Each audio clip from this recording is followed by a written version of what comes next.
श्रीशैलेशदयापात्रम् धीभक्त्यादिगुणार्णवम् यतीन्द्रप्रवणम् वन्दे रम्यजामातरम् मुनिम् लक्ष्मीनाथसमारम्भाम् नाथयामुनमध्यमाम् अस्मदाचार्यपर्यन्ताम् वन्दे गुरुपरम्पराम्. ஸ்ரீவைஷ்ணவ சம்பிரதாயத்தை நன்கு காத்தற் பொருட்டு அவ்வப்பொழுது பற்பல மகனீயர்களை எம்பெருமான் அவதரிப்பிக்கிறான். அவர்களைக் கொண்டு நம்முடைய சம்பிரதாயம் நன்கு தழைத்தோங்கி வளர்வதற்கு வேண்டியவைகளை எம்பெருமான் செய்கிறான். அப்படி நம்மிடையே அவதரித்த சமீபகால ஆச்சாரியர்களுக்குள்ளே மிக மிக முக்கியமானவர் ஸ்ரீமத் வேதமார்க்க பிரதிஷ்டாபனாச்சாரிய உபய வேதாந்தாச்சாரியரான கீர்த்திமூர்த்தி புத்தூர் வக்கீல் சுவாமி. புத்தூர் வக்கீல் சுவாமி என்றும் புத்தூர் அட்வொகேட் சுவாமி என்றும் நம்மவர்களாலே ஆதரத்தோடு அபிமானிக்கப்படுகிற ஸ்ரீ வைஷ்ணவ சுதர்சன பத்ராதிபர் சுவாமி நம்முடைய சம்பிரதாயத்திற்காக பற்பல காரியங்களை அவலீலையாக செய்திருக்கிறார். சுவாமியினுடைய அவதாரத்தினுடைய முக்கியமான நோக்கம் என்னவென்று ஆராய்ந்தால், அவர் புதுசா ஸ்ரீ வைஷ்ணவ சம்பிரதாயத்திற்கு பெருமை சேர்க்க பிறந்தவர் அல்லர். இருக்கிற பெருமைகளை காப்பாற்றுவதற்காக நம்மிடையே ஒருவரை பெருமான் அவதரிப்பித்தான்னு சொன்னால் அப்பெருமைக்கு உரியவர் புத்தூர் சுவாமி மட்டுமே. ஆழ்வார்களாலும் ஆச்சாரியர்களாலும் பொலிவுற்ற நம்முடைய சம்பிரதாயம் எப்பொழுதெல்லாம் நலிவுறுகின்றதோ அப்பொழுதெல்லாம் முதல் ஆளாக புறப்பட்டு குறைகளை களைய முற்பட்டு அதிலே வெற்றியும் கண்டவர் நம்முடைய புத்தூர் சுவாமி. அதாவது சம்பிரதாயத்துக்கு நிறைய தொந்தரவுகள்,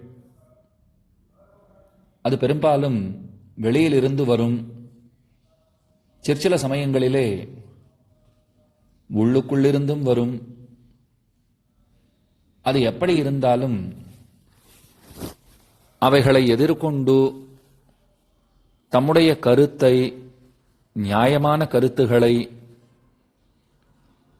அஞ்சிடாமல் வெளியிட்டு அபயக்கரம் நீட்டியவர் நம்முடைய சுவாமி. அன்னாருடைய சதமானோத்சவத்தைத்தான் இந்த வருடம் நாம் அனைவரும் கொண்டாடி மகிழ்கிறோம்.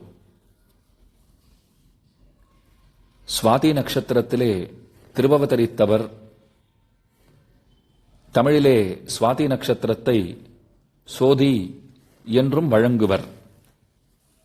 ஆனி தன்னில் சோதி என்னால் ஆதரிக்கும் என்கிற மணவாள மாமுனிகளுடைய பாசுரம் இவ்விடத்திலே நினைக்க தகுந்தது.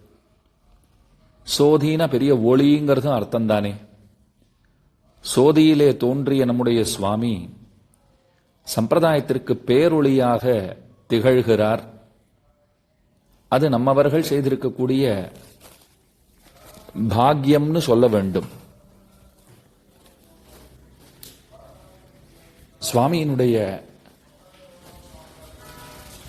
விசேஷமான கைங்கரியங்களை கருத்திலே கொண்டு அவருடைய அளப்பரிய சாதனைகளை நம்மவர்கள் சிந்தித்து இன்புற வேண்டும்ங்கிற நோக்கத்தோடே அவர் நினைவாக விசேஷமாக பற்பல உபன்யாசங்கள் ஏற்பாடு செய்யப்பட்டு அவைகளை ஒளிபரப்பியும் வருகின்றனர் அவருடைய அபிமானிகள். அந்த வகையிலே தை மாதத்தினுடைய உபன்யாசமாக தை மாதத்தினுடைய இறுதி நாளான இன்று தைத்திங்களும் தகைசால் வைணவர்களுங்கிற தலைப்பிலே சில வார்த்தைகள் இவ்வடியவனும் பேச முற்படுகின்றான். அன்பர்கள் கேட்டு மகிழ பிரார்த்தனை. தை மாதத்திலே ஆழ்வார்களிலே உரையில் இடாதவர்னு கொண்டாடப்படுகிறவரான பெரியவர் ஒருவர் அவதரித்திருக்கிறார். அவரை கூட ஒரு சோதின்னு சொன்னது உண்டு. மழிசை வந்த சோதி என்று அவர் சொல்லப்படுகிறார். தையில் மகத்திலே தோன்றியவர், சுதர்சனாம்சருங்கிற ஏத்தம் இருக்கிறவர். புத்தூர் சுவாமியை ஸ்ரீ வைஷ்ணவ சுதர்சனர் சுவாமின்னு தானே நாம் வழங்குவது. அவரை போற்றுதற் பொருட்டு ஏற்பாடு செய்யப்பட்டிருக்கிற இந்த உபன்யாசத்திலும் கூட சுதர்சனருடைய ஒரு தொடர்பு சம்பந்தம் ஏற்பட்டிருப்பதுங்கிறது அது ரொம்ப ஆச்சரியமானது. திருமழிசை ஆழ்வார் சுதர்சனாம்சராகவே அறியப்படுகிறார். அவர் தை மாதத்திலே திருவவதரித்தார். அதேபோல இரு ஆச்சாரியர்கள் தை மாதத்திலே அவதரித்து வைணவத்தை வாழ்வித்திருக்கிறார்கள்.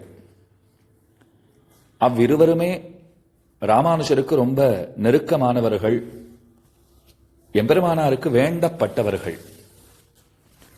ஒருவர் கூரத்தாழ்வான்னு கொண்டாடுகிறோமே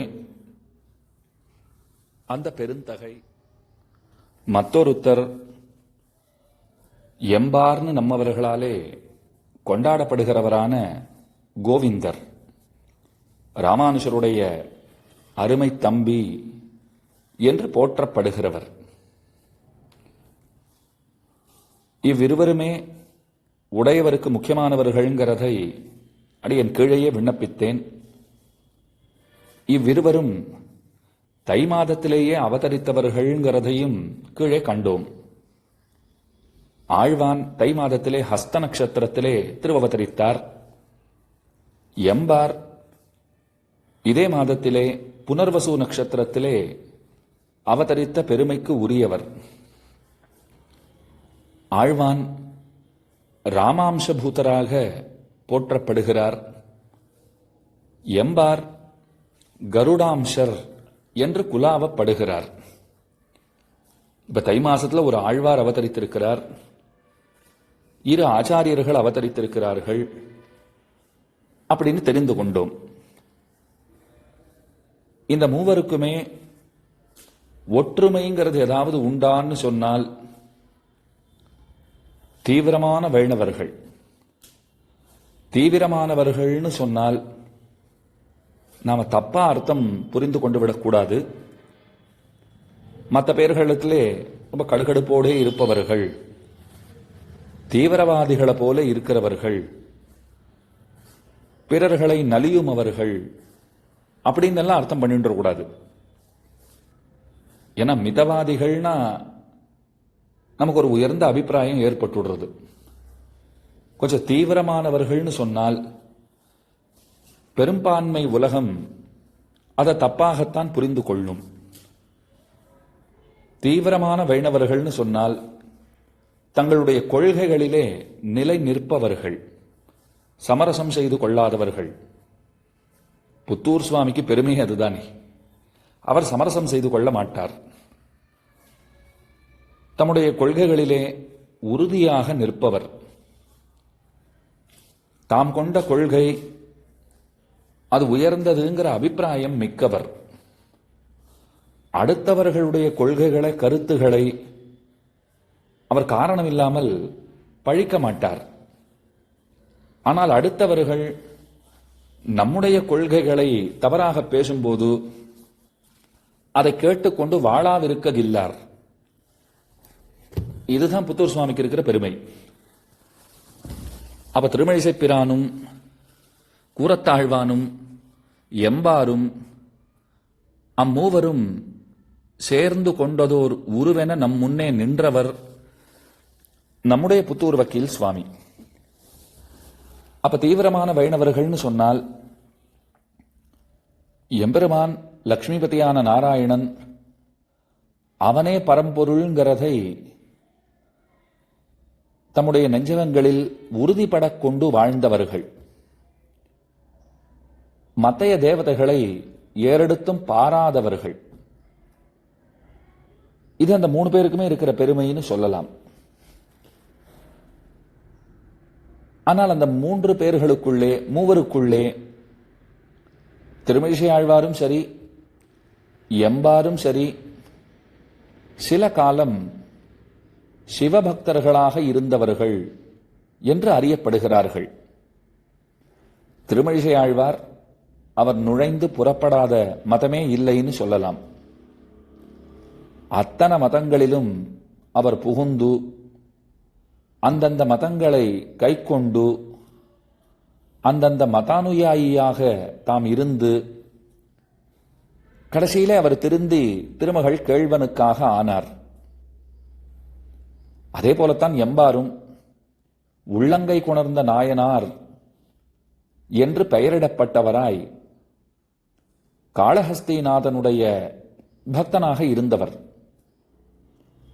பின்னாளிலே பெரிய திருமல நம்பிகளாலே திருத்தி பணிகொள்ளப்பட்டு எம்பெருமானாருடைய உடைமைப் பொருளாக ஆனார்.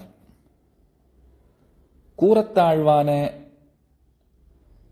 இப்ப கீழே பார்த்த விஷயங்களை சொல்லி அவர் சரித்திரத்திலே எந்த ஒரு விஷயத்தையும் நம்மாலே காட்ட முடியாது.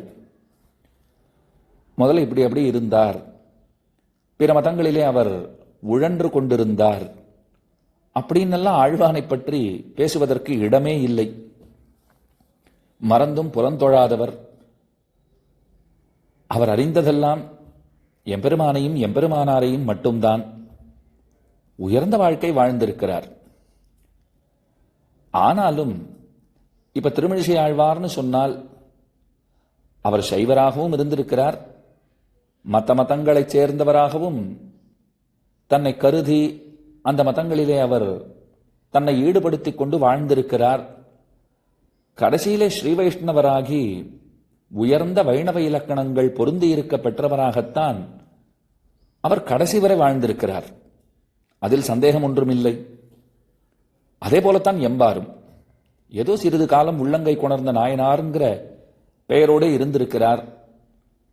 ஆனால் பிற்பாடு உயர்ந்த வைணவ நெறிகளை தம்மதாக்கிக் கொண்டு அவரை போல ஒருத்தர் வாழ முடியுமாங்கிற அளவிற்கு நம்மிடையே வாழ்ந்து காட்டியவராக அவர் போற்றப்படுகிறார்.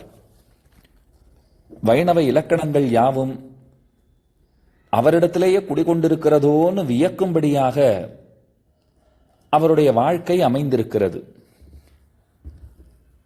அப்ப திரும்பவும் உங்களுக்கு நினைவூட்டுகிறேன், திருமழிசை பிரானுக்கு பரமசிவனாரோடே தொடர்பு இருந்ததுன்னு பார்த்துட்டோம். எம்பாருக்கும் நுண்ணுணர்வின் நீலார் கண்ட தம்மானாகிற சிவனோடே தொடர்பு இருந்தமை காட்டப்பட்டது. கூரத்தாழ்வானுக்கு அந்த தொடர்புங்கிறது அறவே இல்லைங்கிறதையும் பார்த்துட்டோம். ஆனால் ஒருவாறு ஆழ்வானுக்கும் தொடர்பு உண்டுன்னு சொல்லலாம். தொடர்பு உண்டு, ஆனால் பக்தருங்கிற முறையிலே அவர் பரமசிவனாரோடே எவ்வித தொடர்பையும் கொண்டிருக்கவில்லை. மற்ற 2 பேருக்கும் பக்தருங்கிற முறையிலே சிவனோடே தொடர்பு இருந்தது. ஆழ்வானுக்கும் சிவனோடே தொடர்பு உண்டு, ஆனா பக்தருங்கிற முறையிலே அன்று. அப்ப 3 பேருக்குமே ஏதோ ஒரு விதத்திலே பரமசிவனோடே தொடர்பு இருக்கிறது என்று தெரிகிறது. அப்படி பார்க்க போனால் புத்தூர் சுவாமிக்கு கூட தொடர்பு உண்டுன்னு சொல்லலாம். அவருக்கும் தொடர்பு உண்டு என்று நம்மாலே சொல்ல முடியும். அது எப்படிங்கிறத மேலே நீங்களே புரிந்து கொள்வீர்கள். அடியனும் அவசியம் விண்ணப்பிக்கவே செய்வேன். இப்ப தையிலே அவதரித்தவர்கள் மூவர். அவர்களே தகைசால் வைணவர்கள். அவர்களை பற்றி தான் கொஞ்சம் குணானுபவம் நாம் செய்யவிருக்கிறோம். அவர்களை பற்றி தான் பார்க்கவிருக்கிறோம். முதல்ல திருமழிசை ஆழ்வார். அவர் திருமாலை நன்கு தெரிந்து கொண்டார், வைணவத்தை புரிந்து கொண்டார், உயர்ந்த வைணவராக அவர் வாழ்ந்து வருகிறார்.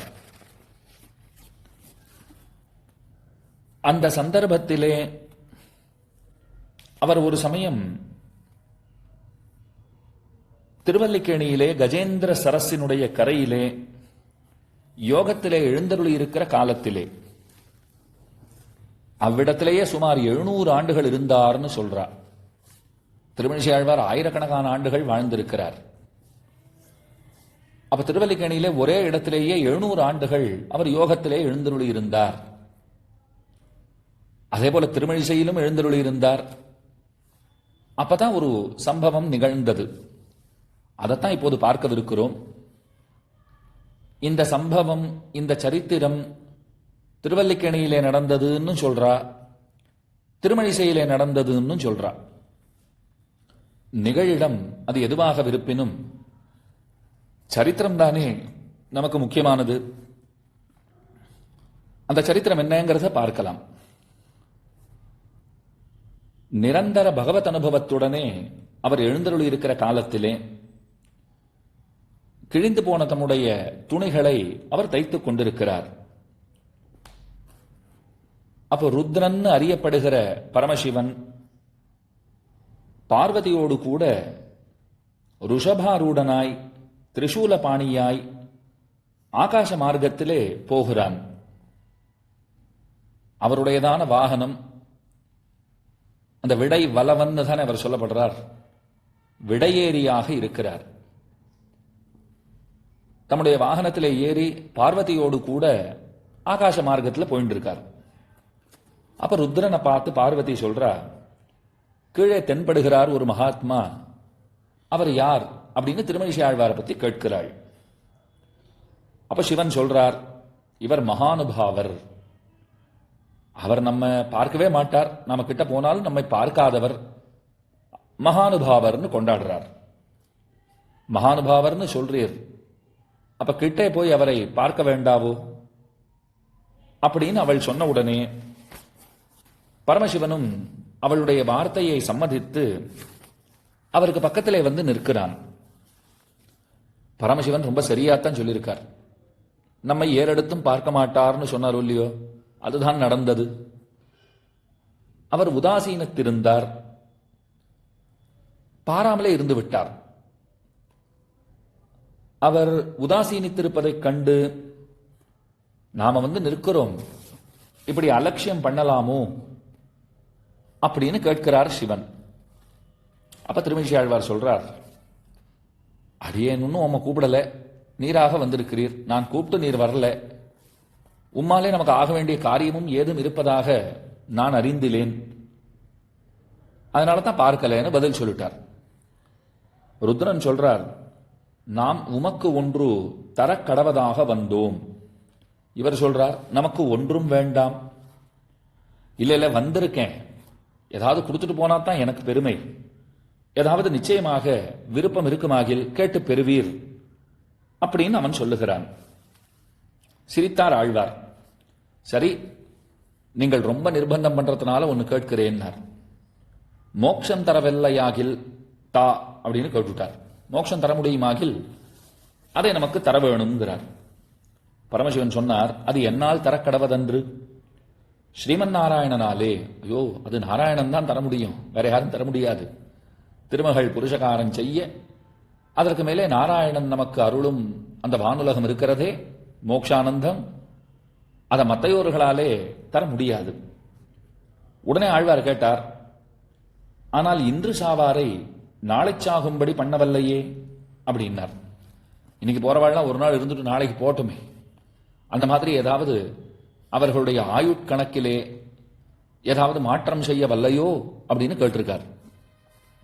அதுக்கு ருத்ரன் சொல்றார், அதெல்லாம் கர்மானுகுணம் என்றோ, அவரவர் என்னென்ன கர்மங்களை எப்படி எப்படி செய்திருக்கிறார்களோ அதற்கு தகுதியாகத்தானே எல்லாம் இங்கே நடைபெறுகிறது, அதெல்லாம் ஒருத்தரும் இப்ப கையை வைக்க முடியாது அப்படின்னு விட்டார். அதுக்கு மேல ஆழ்வார் கேட்டார், பாருங்கோ, இதோ கந்தல் துணியை தைச்சுட்டு இருக்கேன், இந்த ஊசியின் பின்னே நூல் வரும்படி வரப்பிரதானம் பண்ணாயின்னு கேட்டுட்டார். நூல் போற வழியெல்லாம் இந்த ஊசி போகணும், இதுக்கு வரம் வேணுமா? நீங்க அந்த நூல் எடுத்து அதை ஊசியிலே கோர்த்து தைக்க ஆரம்பித்தீர்களானால் ஊசி போகிற வழிக்கு தானா நூல் போக போறது, அதுக்கு ஒரு வரம் வேறு வேண்டுமோ? பரமசிவனாரை பார்த்து இப்படி கேட்டுட்டார். கேட்ட உடனே அவருக்கு கோபம் வந்து விட்டது. ரொம்ப குபித்தன் ஆயிட்டார், கோபம் வந்தவராயிட்டார். இவரை அனங்கனை போலே ஆக்க கடவேன், நான் யார் தெரியுமா? மன்மதனையே எரித்தவன், அத போல இவரை என்ன பண்றேன் பார் அப்படின்னு சொல்லிட்டு பொரியும் புகையும் கிளம்புகிற தன்னுடைய நெற்றிக்கண்ணை திறந்து விட்டான். அந்த கண்ணில் நின்றும் ஜுவாலா ஜாஜ்வல்யமானனாய் சம்வர்த்தாக்னி போலே சுட்டுக்கொண்டெரிகிற ஜுவலன பிரரோகத்தைக் கண்டு ஆழ்வாரும் தம்முடைய வலத்திருவடியின் பெருவிரலிலே ஒரு கண்ணை திறந்துவிட அவர் மூன்றாவது கண்ணை திறந்துட்டார். கோபத்தாலே கோபம் கொப்பளிக்க மூன்றாவது கண்ணை திறந்து விட்டார். அப்படியே எதிரில் பார்த்தா ஒரு பெரிய சோதி வெள்ளமா இருக்கு. எரிகிற நெருப்பு சுட்டெரிக்குமா போலே புறப்படுகிறது. ஆழ்வார் பயப்படல. அவர் என்ன செய்தார்? அவருடைய வல திருவடி அதனுடைய பெரு விரலிலே, கட்ட விரல்னு சொல்றோம் பாருங்க, அதிலே ஆழ்வாருக்கு ஒரு கண். அதுல ஒரு கண்ணுனா அதை பார்த்துட்டு இருந்தாருன்னு அர்த்தம் இல்லை. அவருடைய வலது திருவடியிலே அவருக்கு ஒரு கண் இருந்தது. அந்த கண்ணை அவர் திறந்து விட்டார். அதில் நின்றும் புறப்பட்ட அக்னி எப்படி இருக்குன்னா, பிரளய கால அக்னி போலே அது ஜுவலித்துக் கொண்டு கிளம்புகிறது. கோடி சூரியர்கள் ஒரு சேர உதித்தார் போலே. சம்புவினுடைய லோச்சனாக்னி, அவருடைய மூன்றாவது கண்ணிலிருந்து புறப்பட்ட அக்னி இருக்கிறதே, அது மின்மினி போல ஆயிடுத்தாம். ஆழ்வாருடைய வலது திருவடியினுடைய பெருவிரலிலே காணப்பட்ட அந்த கண்ணிலிருந்து புறப்பட்ட ஒளிக்கு முன்பு அந்த மகதக்னியானது உலகங்களை ஆக்கிரமித்து சிவனை சுற்றி கொண்டு விட்டது. சம்புவும் அந்த அங்குஷ்ட லோச்சனாக்னி ஜுவாலையை பொறுக்க மாட்டாமல் ஆழ்வாராலே திறந்துவிடப்பட்ட அவருடைய திருக்கண்ணினுடைய அந்த ஒளியை, அந்த அக்னியை தாங்கிக் கொள்ள மாட்டாமல் அவர் என்ன செய்தார்? அந்யதா சரணம் நாஸ்தி த்வமேவ சரணம் மம தஸ்மாத் காருண்ய பாவேன ரக்ஷ ரக்ஷ ஜனார்தன என்று முறையிட, காப்பாற்ற வேண்டும் காப்பாற்ற வேண்டும் அவரும் கதறி இருக்கிறார். அப்போது 33 கோடி தேவர்களும் 48,000 ருஷிகளும் சதுர்முக பிரம்மாவும் பகவானிடத்திலே சென்று அவர்கள் முறையிட்டார்கள். பகவான் என்ன பண்ணினார்? புஷ்கலாவர்த்தகம்ங்கிற பிரளய கால மேகங்களை அந்த அக்னியை சமிக்கும்படி கட்டளையிட்டான். அந்த மேகங்கள்லாம் சொல்லித்தான், சுவாமி திருமணிசை ஆழ்வார் சுதர்சனாம்சர், அவர் கோபம் கொண்டு இப்போது பரமசிவனோடே பொருது கொண்டிருக்கிறார், சண்டை போட்டுருக்கார். நாங்க எங்கேருந்து போய் அதை போய் அடக்குவது? எங்களுக்கு ஏது அத்தனை சக்தி? பக்கத்துல போறதுக்கோ நிக்கிறதுக்கோ பார்க்கறதுக்கோ எங்களுக்கு சக்தி இருப்பதாக நாங்கள் அறிந்திலோம் அப்படின்னு சொன்ன உடனே பகவான் சொல்றார், என்னுடைய கிருபையாலே உங்களுக்கு எல்லாம் நன்கு நடக்கும், கவலை வேண்டாம்ங்கிறார். அந்த மேகங்களும் மின்னி முழங்கி வில்லிட்டு அகில தாபங்களும் அடங்கும்படி ஆகாசாவகாசமடைய நிறைந்து அபிவர்ஷிக்க நல்ல மழையை வருஷித்தது. அந்த வருஷத்தாலே எரிகிற அக்னியும் அணைந்து பெருவெள்ளம் போக்க பெரிய வெள்ளமாக புறப்பட்டது அந்த தண்ணீர். ஆழ்வார் அசையாமல் நிற்கிறார். கிரையோ வருஷதாராபிகி ஹன்யமானா ந விவ்யதுன்னு சொல்லுவார்கள். அதாவது என்ன பெரிய மழை பெய்தாலும் மலை அசைஞ்சு எங்கேயாவது பார்த்திருக்கீங்களா? அறிஞர்கள் அப்படித்தான் இருப்பார்கள். அவர்களை கலங்கடிக்க செய்யவே முடியாது. கலக்கமடையார்கள். அதப்போல வருஷதாரைக்கு இராயாமல் அவர் பயப்படவே இல்லை. பகவத் அனுபவ தத்பரராயிருக்கிறபடியை கண்டு எம்பெருமானையே ஸ்மரித்துக் கொண்டு அவர் அசையாமல் நிற்கிறார். பரமசிவன் பார்த்தார். பக்திசாரருங்கிற உயர்ந்த திருநாமத்தை ஆழ்வாருக்கு சமர்ப்பித்து அதற்கு மேலே அவரை மிகவும் கொண்டாடி அவருடைய வைபவத்தை கொண்டாடி தலை துலுக்கி அதற்கு மேலே அங்கிருந்து புறப்பட்டு போனான்கிறது சரித்திரம். ரொம்ப அழகான வார்த்தை சொல்லிட்டு போனாராம் பரமசிவன். அம்பரீஷனாலே துர்வாசா அவமானப்பட்டானிரே. அம்பரீஷன் ஒரு மகாராஜா, துர்வாசா மகரிஷி. ஆனாலும் அம்பரீஷன் இடத்துல அபச்சாரப்பட்டார். துர்வாசா சில சிரமங்களுக்கு உள்ளானார். அதனால என்ன தெரிய வருகிறதுனால், பாகவதர்கள் சுதுர்ஜயர்கள். பாகவதர்களை போய் நாம நம்முடைய வீரதீர பராக்கிரமங்களை எல்லாம் காட்டி வெற்றி கொள்வதுங்கிறது ஒரு நாளும் நடவாது அப்படின்னு தன்னுடைய மனைவிக்கு சொல்லிக் கொண்டு தமது இருப்பிடம் சேர்ந்தார் அப்படின்னு திருமழிசை ஆழ்வாருடைய வைபவத்திலே நமக்கு தெரிய வருகிறது. அப்ப பரமசிவனாலே பக்திசாரர்னு கொண்டாடப்பட்டவர் திருமழிசை ஆழ்வார். இப்படி பரமசிவனோடே ஒரு தொடர்புங்கிறது ஆழ்வாருக்கு உண்டு. முதல்ல கொஞ்ச காலம் சைவராகவே இருந்திருக்கார். அப்புறம் பரமசிவனாரையே வெற்றி கொண்டவராகவும் விளங்கி இருக்கிறார். அப்ப திருமழிசைப்பிரானுக்கு பரமசிவனாரோடு இருக்கிற தொடர்பு நம்மாலே இப்போது பார்க்கப்பட்டது. கூரத்தாழ்வானுக்கு எப்படி தொடர்புனால் உங்களுக்கெல்லாம் தெரிஞ்சிருக்கிற சரித்திரம் தான். ராமானுஜருக்கு பதிலாக சோழ ராஜசபைக்கு எழுந்தருளினார் ஆழ்வான். காஷாயத்தை தரித்துக் கொண்டார். கையிலே திருதண்டத்தை ஏந்தினார். நாமே இராமானுஷன் என்று பெரிய நம்பிகளையும் அவருடைய திருக்குமாரத்தியான அத்துழாயையும் அழைத்துக் கொண்டு சோழ ராஜசபைக்கு எழுந்தருளினார் ஆழ்வான். அங்கே சோழராஜா பலவாறாக இவர்களை நிர்பந்தித்தான். முக்கியமாக ஆழ்வானை பார்த்து சிவாத்து பரதரம் நாஸ்தி என்று கையெழுத்திட வேண்டும் என்று நிர்பந்தித்தான். சிவனை காட்டிலும் மேலான தெய்வம் இல்லை என்று கையொப்பம் இட வேண்டும். ஆழ்வான் அவர் மறுத்தார். நான் கீழே அடியேன் விண்ணப்பித்தேன். தீவிரமான வைணவர்னு சொன்னேன்.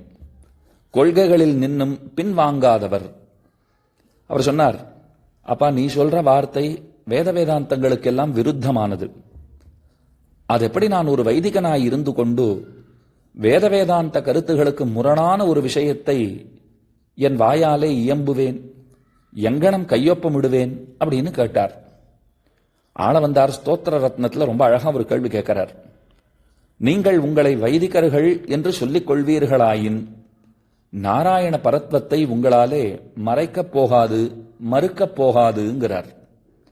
உண்மையா வேத வேதாந்த கருத்துக்களை அறிந்தவர்னு ஒருத்தர் இருப்பாரே ஆகில் அவர் நிச்சயமாக நாராயண பரத்துவத்தை இசைந்தே தீருவருங்கிறது பொருள். அவரால் மறுக்கவே முடியாது. அதுதான் உண்மை. அதனால ஆழ்வான் சொன்னார், இப்படி பொய்யுரை உரைக்க பொய்யுரை பேச எனக்கு மனம் இல்லை, நான் கையொப்பம் விடமாட்டேன் அப்படின்னார். ஏன்னா சிவனை காட்டிலும் மேலான தெய்வம் நிச்சயம் உண்டு. சிவனையனிந்திரன் இவர் முதலனைத்தோர் தெய்வக் குழாங்கள் கைதொழக் கிடந்த தாமரையுந்தி தனிப்பெரு நாயகன் என்ன எம்பெருமான் போற்றப்படுகிறான். இனியறிந்தேன் ஈசர்க்கும் நான்முகர்க்கும் தெய்வம் இனியறிந்தேன் எம்பெருமான் உன்னைன்னு பாசுரம் இருக்கிறது. சாஸ்திரங்கள் எல்லாம் ஒருமிடராக நாராயணனே பரம்பொருள் என்று உத்கோஷிக்கின்றன. அப்படி இருக்கும்போது சிவனை காட்டிலும் மேலான தெய்வம் இல்லை என்று நான் எப்படி கையெழுத்திடுவேன்னு கேட்டார். ராஜா ரொம்ப நிர்பந்தித்தான். சரி எழுதுவோம் அப்படின்னு எழுதினார். என்ன எழுதினார்? துரோணமஸ்தி ததப்பரம்னு எழுதினார். ரொம்ப சாதுரியமா ஒரு வேலை பண்ணியிருக்கார் ஆழ்வான். என்னன்னால் சிவம்னா பரமசிவன், அது ஒரு அர்த்தம். சிவனை காட்டிலும் சிவாத்து பரதரம் நாஸ்தி, மேலான தெய்வம் இல்லை அப்படின்னு தானே கையெழுத்து போட சொன்னா. சிவம்னா சிவன் ஒரு அர்த்தம் இருக்கட்டும், குருணின்னு ஒரு அர்த்தம் இருக்கு. இப்பெல்லாம் ஆழாக்குன்னு சொல்றோம் பாத்தீங்களா, அந்த மாதிரி ஒரு அளவு அது. குருணி பதக்குன்னுலாம் சொல்லுவா. அந்த குருணிக்கு வடமொழியிலே சிவம் என்று பெயராம். சிவத்தை காட்டிலும் மேலானதில்லைன்னு எழுத சொல்றியே, குருணியை காட்டிலும் மேலானதில்லைன்னு ஒரு அர்த்தம் கிடைக்கிறதா? அது பொய்ங்கிறார் ஆழ்வான். குருணியை காட்டிலும் மேலானது உண்டு, பதக்கு இருக்கேன்னு விட்டார். ஆழாக்கு இருக்கு, படி, இப்போ பட்னம் படின்னுலாம் சொல்லுவா.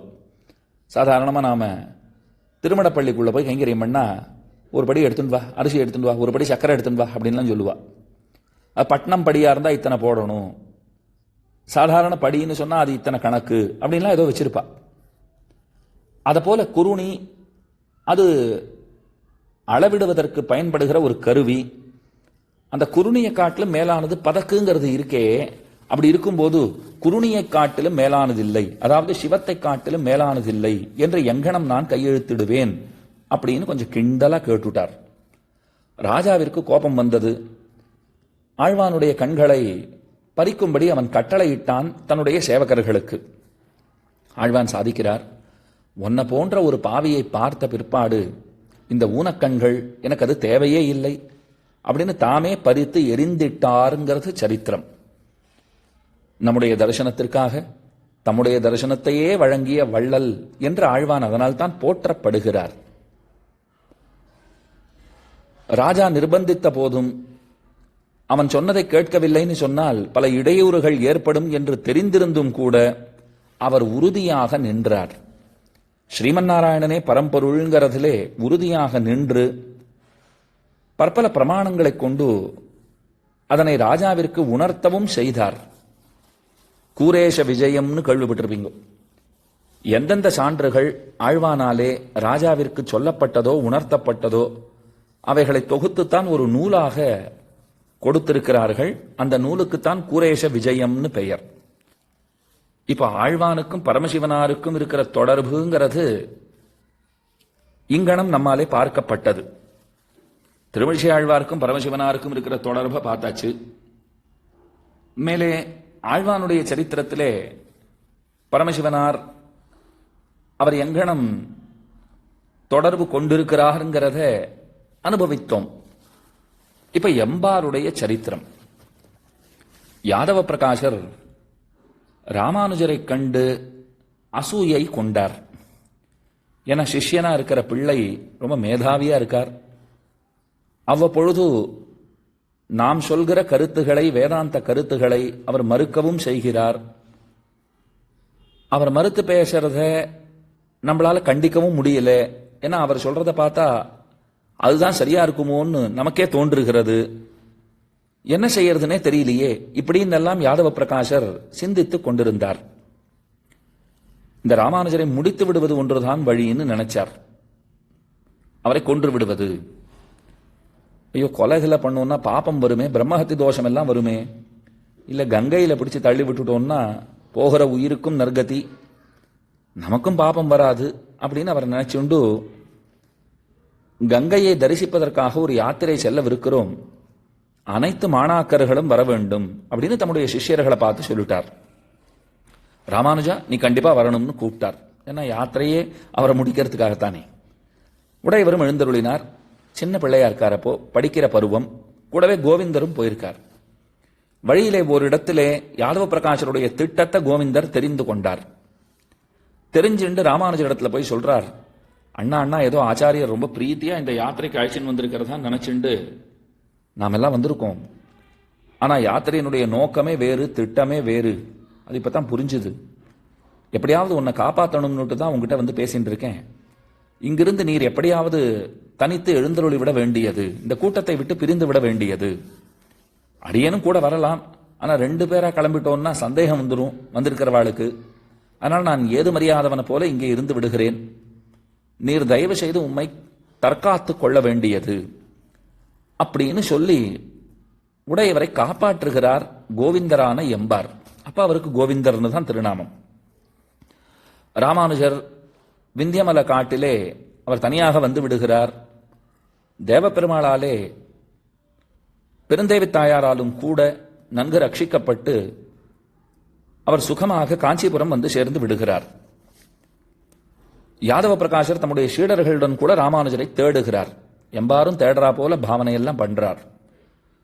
ஐயோ, கரடி அடித்ததோ சிங்கம் அடித்ததோ புலி கொண்டதோ தெரியலையேன்னு அத்தனை பேரும் அழுகிறார்கள். கோவிந்தரும் அழறார். என்னாச்சுன்னு தெரியலையா அண்ணாவிற்கு? என்னமோ வந்த இடத்துல ஏதோ ஆகிவிட்டது போல் இருக்கிறது, என்ன செய்வது? எப்பெருமானுடைய இச்சை அப்படி, அவனுடைய சங்கல்பம் அப்படி அப்படின்னு பரஸ்பரம் அவர்கள் பேசிக்கொண்டு யாதவ பிரகாஷர் அழுகிறார்.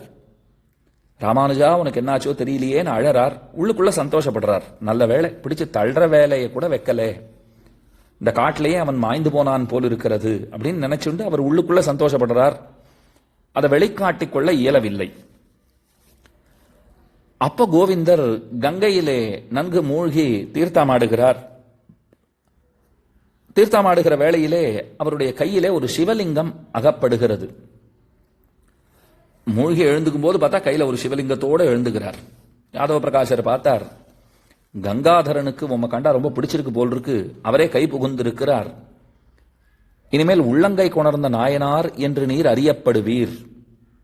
கோவிந்தருக்கும் அந்த சந்தர்ப்பத்திலே என்னமோ குளிச்சோம், கையில ஒரு லிங்கம் வேற வந்திருக்கே, சரி கங்காதரன் தான் நம்மை அனுகிரகித்திருக்கிறார் போல் இருக்கிறதுங்கிறத ஒரு எண்ணம் ஏற்பட்டு விட்டது.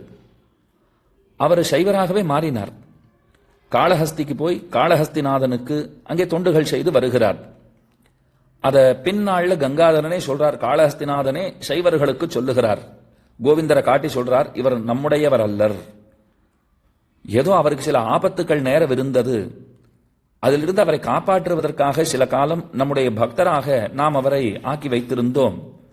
உண்மையிலே அவர் நம்மிலும் சீரியர், நம்முடைய நாரணனாருக்கு ஆட்பட்டவர் அப்படிங்கிறத பரமசிவனே மேலே சொல்லுகிறார். அப்ப உள்ளங்கை கொணர்ந்த நாயனாராக உருமாற்றம் பெற்று சிவபக்தராக தம்மை கருதி கொண்டு வாழ்ந்து வருகிறார் கோவிந்தர். ராமானுஜர் துறவரம் மேற்கொண்ட பிற்பாடு அப்பப்ப எம்பாரை பத்தி நினைச்சு போறான். ஏன்னா தம்மையே காப்பாற்றியவர் அவர்தானே. அந்த கோவிந்தர் இப்ப உள்ளங்கை கொணர்ந்த நாயனாராக திசை மாறி புறப்பட்டு விட்டாரே, அவரை திரும்பவும் நம்மிடத்துல எப்படி சேர்த்துக் கொள்வது அப்படின்னு எப்பவும் இதே சிந்தனை தான். அதனால ஒரு ஸ்ரீ வைஷ்ணவரை தம்முடைய மாமாவான பெரிய திருமலை நம்பிகளிடத்திலே அனுப்புகிறார். அவரை போய் பார்த்து சொல்லுமே, அவர் திருப்பதியில் இருக்கார், கோவிந்தர் இப்போ காளஹஸ்தியிலே உள்ளங்கை கொணர்ந்த நாயனாராக இருக்கிறார், ஏதாவது மாமாவை பண்ண சொல்லுமே, அவர் நினைச்சா திரும்ப கோவிந்தரை அழைத்து கொண்டு வந்து விடலாம் அப்படின்னு ஒரு ஸ்ரீ வைஷ்ணவரிடத்திலே சொல்லி அனுப்புகிறார். அவரும் அங்கே போகிறார், பெரிய திருமலை நம்பிகளிடத்திலே சொல்லுகிறார். பெரிய திருமலை நம்பிகளும் இந்த காரியத்தை நாமே செய்ய வேண்டும்னு ஆசை கொண்டிருந்தோம், நல்லவேளை உடையவரை சொல்லி அனுப்பிச்சிருக்கார், அவசியம் செய்கிறேன்னு சொல்லிட்டு சில முறைகள் காளஹஸ்திக்கு போகிறார். கோவிந்தர் செவிப்பட சில வார்த்தைகளை சொல்லுகிறார். கோவிந்தரை திருத்தி பணி கொள்ளுகிறார். தேவும் எப்பொருளும் படைக்க பூவில் நான்முகனை படைத்த தேவன் எம்பெருமானுக்கல்லால் பூவும் பூசனையும் தகுமே அப்படிங்கிற ஆழ்வாருடைய பாசுரத்தை ஒரு முறை அனுசந்திக்கிற போது ஏதோ மரத்தின் மேலே ஏறி பூக்களை பறித்து கொண்டிருந்த கோவிந்தர் சிவபெருமானுடைய பூஜைக்காக பூக்களை பறிச்சுருக்கார். இந்த பாசுரம் செவிப்பட்டவாறே தகாது தகாதுன்னு அந்த பூக்குடலை எல்லாம் தூக்கி எரிந்தபடி கீழே குதித்தாராம். இத்தனை நாளும் இப்படி நான் பாழாய் போனேனே, எம்பெருமானுக்கே ஆட்பட்டிருக்க வேண்டியவனான நான் இப்படி மத்தைய தேவதைகளை தொழுமவனாக ஆகி இருந்தேனே, இது இயலாது, இது தகாதுன்னு சொல்லிக்கொண்டே தம்மை திரும்பவும் ஸ்ரீ வைஷ்ணவனாக ஆக்க வேண்டும்னு பெரிய திருமலை நம்பிகளிடத்திலே பிரார்த்தனையை வைக்கிறார் கோவிந்தர். அப்பத்தான் அந்த ஊர் சைவர்கள்லாம் வந்துட்டா. ஐயோ, நம்ம சேர்ந்த ஒருத்தனை என்னமோ அவனை கலக்கி அவனை மயக்கி இந்த வைணவர்கள் தங்களோட அழைத்துக் கொண்டு போகிறார்கள்னு சண்டை பிடிக்க வந்துட்டா. அப்பத்தான் காளஹஸ்திநாதன் சொல்லுகிறார், அவரை போக விடுங்கோள், அவர் நம்மை சேர்ந்தவர் அல்லர், அவர் உயர்ந்த வைணவர், கருடாம்ச பூதர், அவர் எம்பெருமானுக்கே ஆட்பட்டவர், ஏதோ சில காலம் அவரை நம்மவராக இங்கே வைத்து அவரை ரட்சிக்க வேண்டிய பொறுப்பு நமக்கு இருந்தது, அதனாலே இங்கே கொண்டு வைத்திருந்தோம், இனி அவரை போக விடுங்கள்னு காளஹஸ்திநாதனே அந்த சைவர்களிடத்திலே சொல்லி இருக்கிறார். திருமலை நம்பிகள் கோவிந்தரை அழைத்துக் கொண்டு போகிறார். பிற்பாடு எம்பெருமானாருக்கு தகுந்த பரிசாக கோவிந்தரையே அளிக்கிறார் பெரிய திருமலை நம்பிகள். இது எம்பாருடைய சரித்திரத்திலே ஒரு பகுதி. அப்ப பரமசிவனாரோடே ஒரு வகை தொடர்புங்கிறது எம்பாருக்கும் இருப்பதை நாம் அனுபவித்து மகிழ்ந்தோம். இப்ப புத்தூர் சுவாமிக்கு கூட சம்பந்தம் உண்டுன்னு சொல்லியிருக்கேன்னால் வேற்று மதத்தவர்கள், இப்ப வேற்று மதத்தவர்கள்னு சொன்னால் அந்நிய தேசத்து மதங்கள் அளவிற்கும் செல்ல வேண்டியதில்லை. நம்மிலிருந்து வேறுபட்டவர்கள், வேத கருத்துகளுக்கு அவப்பொருள் சொல்லுகிறவர்கள், தங்களுடைய மதமே சிறந்தது என்கிற ஒரு தவறான அபிப்பிராயம் கொண்டிருக்கிறவர்கள், அவரவர்களுக்கு அவரவர்களுடைய மதம்ங்கிறது சிறந்ததுதான், மாற்று கருத்து இல்லை. ஆனா வேண்டுமென்றே இல்லாத விஷயங்களை சொல்லி ஒரு மதத்தை சேர்ந்தவர்களை காயப்படுத்துவதை மட்டுமே பெரிய சாதனையாக நினைத்துக் கொண்டு செயல்படுகிறவர்கள், அவர்கள் நிச்சயமாக ஒடுக்கப்பட வேண்டியவர்கள், கண்டிக்கப்பட வேண்டியவர்கள். பரம்பொருள்னு சொன்னால் நாராயணனே பரம்பொருள். இது நான்மறையின் தீர்ப்பு. வேத வேதாந்தங்கள் அப்படித்தான் சொல்லுகின்றன. முக்கியமா தமிழ் இலக்கியங்கள், சங்ககால பாடல்கள், பரிபாடல் போன்றவைகள் இவை யாவும் ஒரே குரலாக நாராயணனுடைய மேன்மையை நிலைநாட்டுகின்றன. இப்ப அதற்கு முரணாக யாரேனும் ஒரு சிலர் சிவன்தான் பெரியவர் அப்படின்னு ஒரு கட்டுரையை எழுதி, அதுல கூட தப்பில்லை, அதுல நாராயணனை சிறுமைப்படுத்துவதாக வார்த்தைகளை அவர் இட்டிருக்கிறார்னு சொன்னால் புத்தூர் சுவாமி பொறுக்ககில்லார். அவர் உடனே அந்த கண்டனத்தை பதிவு செய்து விடுவார். தகுந்த ஆதாரங்களை காட்டி, அடியேன் எழுதியிருக்கிற இந்த கண்டனங்களுக்கு உங்களிடத்திலே பதில் இருக்குமாகில் அவசியம் அனுப்ப வேண்டியதுன்னு சொல்லிடுவார். என்ன பதில் சொல்றது? ஏன்னா தமிழ் இலக்கியங்களிலும் சரி, வைணவ நூல்களிலும் சரி, ஆழங்காண ஒண்ணாத புலமையும் அறிவும் நிரம்ப பெற்றவராக புத்தூர் சுவாமி எழுந்தருளி இருந்தார். அவருடைய வார்த்தைகளுக்கு பதிலடி கொடுப்பதுங்கிறது இயலாததொன்று. அப்ப நாராயணனுடைய மேன்மையை சுருக்கி மற்ற தேவதைகளினுடைய பெருமைகள், அதுவும் இல்லாத பெருமைகளை பெருக்கியும் மற்றவர்கள் பேசினார்கள்னு சொன்னால் அப்ப அவர்களோட சண்டை போட புறப்பட்டு விடுவார் புத்தூர் சுவாமி. ஆனா இந்த சண்டையினால லாபமே லாபம், மற்றொன்றும் கிடையாது. இந்த சண்டையினாலே லாபம் மட்டும்தான் உண்டு. நிறைய பிரமாணங்களை, சான்றுகளை காட்டி எதிரிகளை வாய்மாள பண்ணுவதிலே சமர்த்தர் நம்முடைய சுவாமி. அப்ப அவர் கண்டித்திருக்கிறார்னு சொன்னால், சிவபாரம்யத்தை ஆரேனும் பேசினால் இவர் நிச்சயமாக அங்கே அந்த விஷயத்தை கண்டிப்பார். முக்கியமா இப்படி பாருங்க, ராமன் லிங்க பிரதிஷ்டை செய்தான் அப்படிங்கிறது ரொம்ப பரவலா பல பேரும் சொல்லிட்டு இருக்கிற விஷயம். ஸ்ரீமத் உபயவே மகாவித்வான் சதாபிஷேகம் சுவாமி, ஸ்ரீமத் உபயவே மகாவித்வான் வாதமிருத வருஷி சுவாமி, இவர்களையெல்லாம் கொண்டு ஏன் தாமே கூட ராமலிங்க பிரதிஷ்டை அது சரித்திரத்திற்கு முரணானதுங்கிறத ரொம்ப ஆச்சரியமாக அவர் நிலைநாட்டி இருக்கிறார். ஸ்ரீராமாயணத்திலே, முக்கியமா வால்மீகி ராமாயணத்திலே, லிங்க பிரதிஷ்டை செய்து ராமன் வழிபட்டான் என்று எங்குமே சொல்லப்படவில்லைங்கிறத ஆணித்தரமாக நிலைநாட்டி இருக்கிறார். அப்ப கூரத்தாழ்வான போலே பரமசிவனாரோட ஒரு தொடர்புங்கிறது புத்தூர் சுவாமிக்கு உண்டு. திரும்பவும் நீங்கள் நினைவுபடுத்திக் கொள்ள பிரார்த்தனை, ஆழ்வான் பரமசிவனுக்கு பக்தராக இருந்தவர் அல்லர். ஆனால் அவர் வாழ்க்கையிலே பரமசிவனுக்கு இடம் உண்டு. எப்படி உண்டு? அந்த ராஜா தான் கையெழுத்து போட சொன்னார், இவர் போட மாட்டேன்னு சொன்னார், அதெல்லாம் பார்த்தோம் இல்லையோ. அதை போலத்தான் புத்தூர் சுவாமியும் தீவிரமான வைணவர், எம்பெருமானை தவிர இன்னொரு தேவத்தை அறியாதவர். ஆனால் ஒருவாறு இவருடைய வாழ்க்கையிலும் கூட பரமசிவனாருக்கு இடம் உண்டு. ஆனா இப்ப நாம கீழே திருமழிசை ஆழ்வார், கூரத்தாழ்வான், எம்பார் இப்படின்லாம் பார்த்து வந்தோமே, அவர்களுக்கெல்லாம் பரமசிவனாரோடு மட்டும்தான் தொடர்பு. ஒரு வகையிலே புத்தூர் சுவாமி நாராயணனுக்கு எதிராக எந்தெந்த தேவதைகளை யார் முன்னிறுத்தினாலும் அவர்களுக்கு எதிராக கிளர்ந்தெழுந்தவர், அவர்களோட பொருதவர். திருமாலிருஞ்சோல மலை, திருமாலிருஞ்சோல அழகருக்குத்தான் நிலைநாட்டிய பெருமைக்கு உரியவர். அப்படி மற்ற எந்த தேவதையை நாராயணனுக்கு சமமாக யார் சொல்லிக் கொண்டு வந்தாலும் உடனே வீறு கொண்டு எழுவார். தக்க வாதங்களினாலே எதிரிகளுடைய கொள்கைகளை சின்னாபின்னமாக ஆக்க வல்லவராக திகழ்ந்தார்.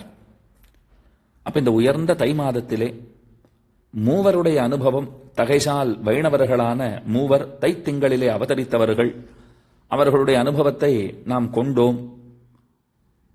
அவர்களே மூவருமே ஒரே உருவம் கொண்டு நம்முடைய புத்தூர் சுவாமியாக அவதரித்தனரோங்கிற ஐயம் எழாமல் இல்லை, அந்த சந்தேகம் எழாமல் இல்லை. புத்தூர் சுவாமி அவர் செய்திருக்கக்கூடிய சாதனைகள், அந்த சாதனைகளை நாம் அனைவரும் தொடர்ந்து நிச்சயமாக நடத்தி கொண்டு போக வேண்டும். ஏன்னா சுதர்சனர் பதில்னு எடுத்துக்கோங்க, அவர் சொல்லாத பதில்களே இல்லை, இல்லாத கேள்விகள் இல்லை, சொல்லாத பதில்கள் இல்லை. அதை முழுசா படிச்சுட்டோன்னு சொன்னாலே நாம மெய்யறிவு பெற்றவர்களாக ஆகிவிடுவோம், உண்மை அறிவு பெற்றவர்களாக ஆகிவிடுவோம். அதனால எல்லோரிடத்திலையும் அதுதான் பிரார்த்தனை. ஸ்ரீமான் ஸ்ரீ உவே ஸ்ரீசைலேஷ தயாபாத்திரம் ஆசிரியர், புத்தூர் ரகுராமன் சுவாமி, பாலாஜி சுவாமி இன்றைய தினம் இந்த உபன்யாசத்தை செய்ய வேண்டும் என்று அடியனுக்கு நியமித்தார். அந்த நியமனத்தை சிரசாவகித்து சில வார்த்தைகள் இந்த கோட்டியிலே விண்ணப்பிக்கும்படியான பேற்றினை பெற்றேன். குற்றம் குறைகளை களைந்து நல்லோர் நற்றங்களை கொள்க, நல்லவைகளை எடுத்துக்கொள்க என்று பிரார்த்தித்துக் கொண்டு புத்தூர் சுவாமியினுடைய திருவடிகளுக்கு பல்லாண்டு பாடி அமைகிறேன் அடியேன். ஸ்ரீமதே ரம்யஜாமாத்ரு முனீந்திராய மகாத்மனே ஸ்ரீரங்கவாசினே பூயாத் நித்யஸ்ரீஹி நித்யமங்கலம்.